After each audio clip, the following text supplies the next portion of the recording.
Assalamualaikum warahmatullahi wabarakatuh. Salam sejahtera bagi kita semua.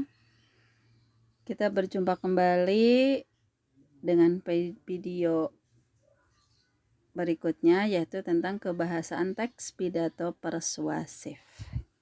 Ini diajarkan di kelas 9 semester 1.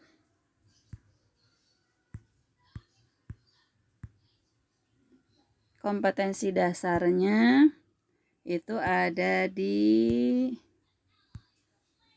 3.4 dan 4.4. Yang mana 3.4 adalah menelaah struktur dan ciri kebahasan pidato persuasif tentang permasalahan aktual yang didengar dan dibacanya. Itu semua kita pelajari untuk menuangkan gagasan, pikiran, atau arahan atau pesan dalam pidato. Nah, tujuan pembelajarannya apa?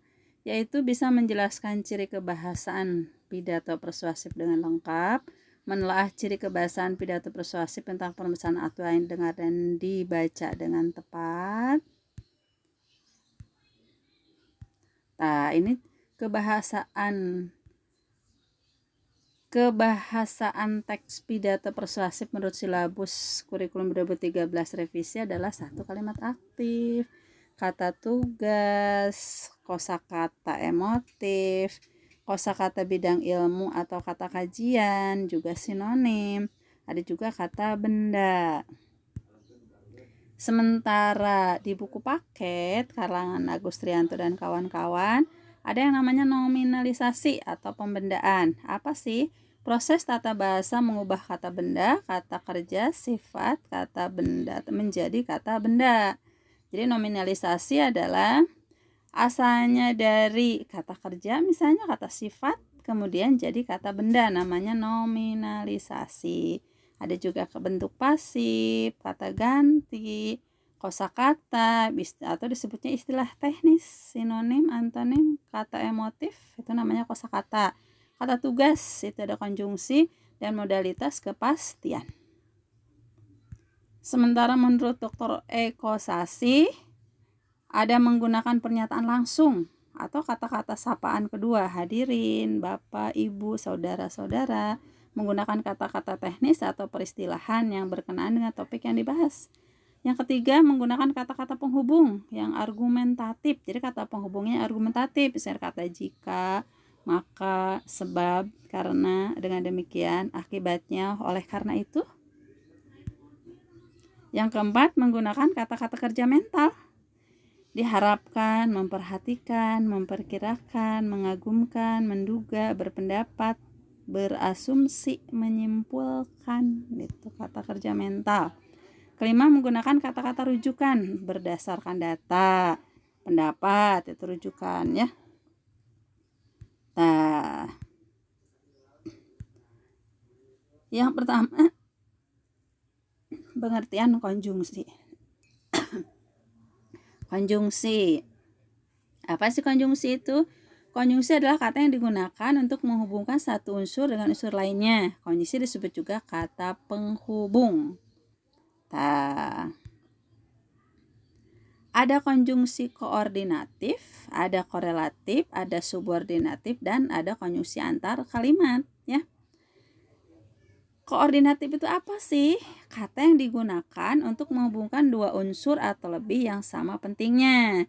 Ini biasanya disertai atau dihubungkan dengan kata hubung dan, serta, tetapi. Ada juga kata hubung korelatif, yaitu kata yang digunakan untuk menghubungkan dua frasa yang memiliki status yang sama. Biasanya dipisahkan oleh salah satu kata atau frasa. Misalnya, baik titik-titik maupun titik-titik. Tidak hanya titik-titik tetapi juga titik-titik. Nah, yang ketiga, kata hubung subordinatif. Apa itu subordinatif? Kata yang digunakan untuk menghubungkan dua frasa yang tidak memiliki status yang sama. Misalnya ada kata setelah, agar, sehingga, karena. Ya, itu konjungsi. Kita masuk ke kalimat persuasif. Apa sih kalimat persuasif? yaitu kalimat yang berisi ajakan dan bertujuan untuk mempengaruhi pembaca atau pendengar untuk melakukan sesuatu sesuai dengan kehendak penulis atau pembicara. Tuh ya. Ciri-ciri kalimat persuasif apa saja sih? Nah, bertujuan untuk membujuk, mengajak, dan memarahi orang lain. Ciri kalimat persuasif itu biasanya menggunakan kata ayo, mari, dan kata-kata yang bersifat mengajak lainnya. Biasanya menggunakan tanda seru di akhir kalimatnya. Ayo kita gabung. Nah, ayo kita cuci tangan supaya terhindar dari COVID-19. Nah, ya. Kalimat aktif. Apa sih kalimat aktif? Kalimat aktif adalah kalimat yang subjeknya melakukan tindakan. Ciri-cirinya nih ya. Subjeknya melakukan tindakan, predikatnya berawalan ma atau ber dan memiliki SPO, SPK atau SPOK. Contohnya di sini ya. Ibu menyiram bunga di taman. Ibu subjek, menyiram predikat, bunga objek, dan di taman keterangan. Itu kalimat aktif ya. Macam-macam kalimat aktif. Ada kalimat aktif transitif. Apa sih transitif? Artinya kalimat yang membutuhkan objek ya. Nih, biasanya memiliki imbuhan menye, dan menge. Nih, contohnya guru mengelompokkan anak muridnya ke dalam beberapa kelompok. Guru subjek mengelompokkan predikat, anak muridnya objek ke dalam beberapa kelompok adalah keterangan. Lanjut ke kalimat aktif transitif atau intransitif. Apa sih kalimat aktif intransitif? Yaitu kalimat yang predikat atau verbanya tidak memerlukan objek. Nah, contoh, ayahku bekerja di perusahaan nasional. Ayahku subjek, bekerja predikat di perusahaan nasional, keterangan. Jadi sini tidak ada objeknya. Kalimat aktif ekatransitif, yaitu hanya memiliki 3 unsur kalimat, yaitu subjek, predikat, dan objek. Burung jalak memakan cacing. Burung jalak subjek, memakan predikat, cacing objek. Kalimat aktif dwi, transitif dwi. Kalimat aktif yang harus memiliki 4 unsur. Ada subjek, predikat, objek, dan pelengkap.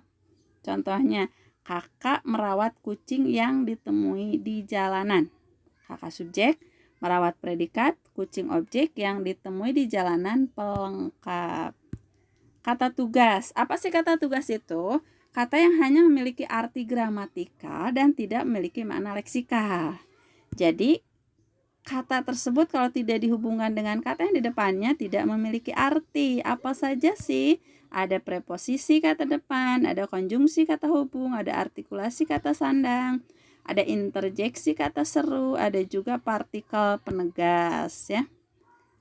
Nah, kata emotif. Nih, sekarang masuk ke kosakata emotif. Apa sih arti kata emotif? Berasal dari kata emosi. Arti emosi menimbulkan, membangkitkan emosi, itu ya. Masuk lagi ke sinonim. Apa itu sinonim? Sinonim artinya persamaan kata. Contoh, binatang sama dengan fauna. Bunga sinonimnya kembang.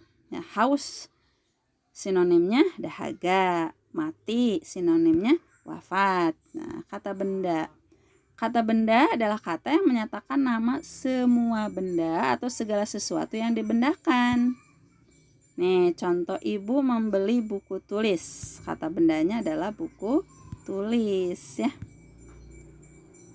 Kata benda itu ada kata benda konkret, ada kata benda abstrak. Apa sih kata benda konkret? Kata benda yang tertangkap oleh panca indera atau dirupakan. Ada nama diri, nama jenis orang, nama zat, nama kumpulan. Kata benda abstrak. Nih, kata benda abstrak itu ada nama keadaan, pekerjaan, sifat, ukuran, panggilan ya. Tuh, nah ini. Nah, kita bahas. Jadi kalau kata benda abstrak adalah kata benda yang tidak dapat diungkapkan oleh panca indera. Kebahagiaan.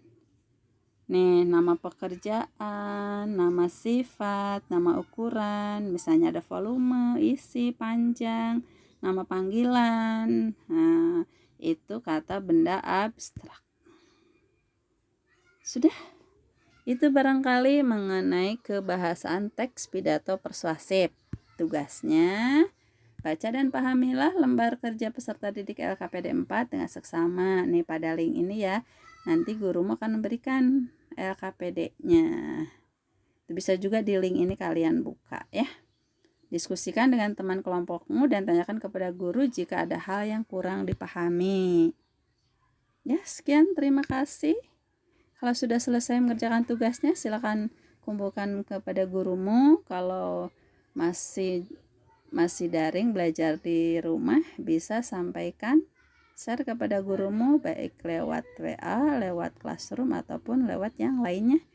Sekian, assalamualaikum warahmatullahi wabarakatuh.